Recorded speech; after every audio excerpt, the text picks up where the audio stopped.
This last one, 2008, the guy from Red Cross came into the church here and he was crying. He said, I really wanted to tell you that we should have been here 3 days ago, but I couldn't do it. He said, it bothered me. That was the first time I can remember having anyone come in to help this community.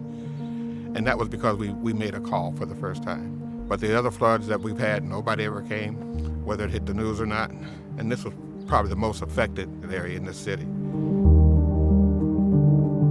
American Rivers named the Upper Mississippi River America's Most Endangered River for 2020 because of the threats of climate change and bad flood and watershed management policies. Historically, when we have developed in our rivers and around our rivers, it is focused a lot on building dams and building levees. That has been the traditional infrastructure investment in our waterways throughout the nation. We really need to evaluate whether or not our past spending is something that we should continue to invest in without question. The dams and the levees that were built after the last Great Depression in the 30s did a significant amount of damage to our river ecosystems and our floodplains. They also increased risk for communities because of that false sense of security that things like levees and flood control dams provide. Just north of us, their levees are too high. After the 1993 flood,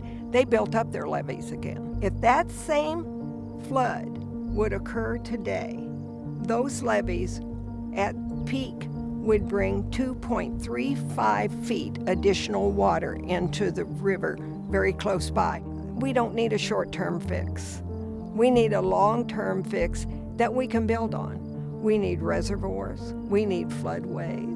There are a lot of things that can be done where we can still farm, people can still enjoy the environment, and live a good life.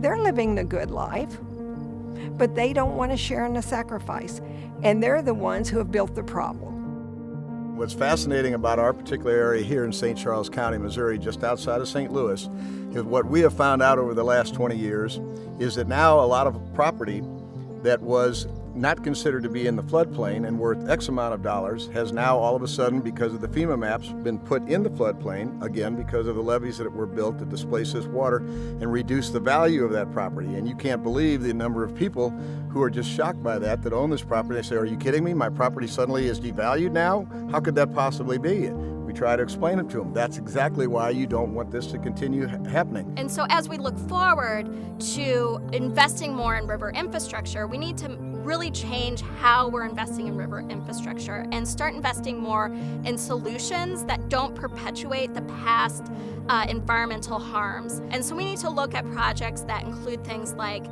ecosystem restoration and floodplain reconnection, as well as things like dam removal to restore river habitats. When we have wetlands on our landscape and we get heavy rains, the deep roots and the spongy-like soils are able to absorb a tremendous amount of water and keep it from running off into the river basins.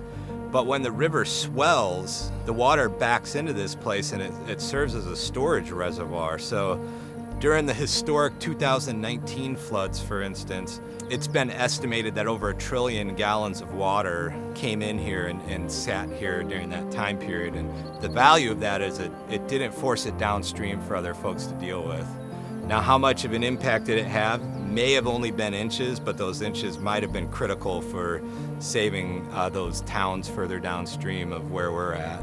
American Rivers is really calling on Congress and the states in the Upper Mississippi River Basin to develop that holistic flood management plan for the watershed so that we can protect people and property. Primarily, we need to be working with communities that are most impacted by flooding, and that includes communities of color who are still living in the floodplains along the Mississippi River. We also need to upgrade modeling capabilities so that we know where that water is going to go, as well as be able to target where we need to open up more parts of the floodplain to protect public safety.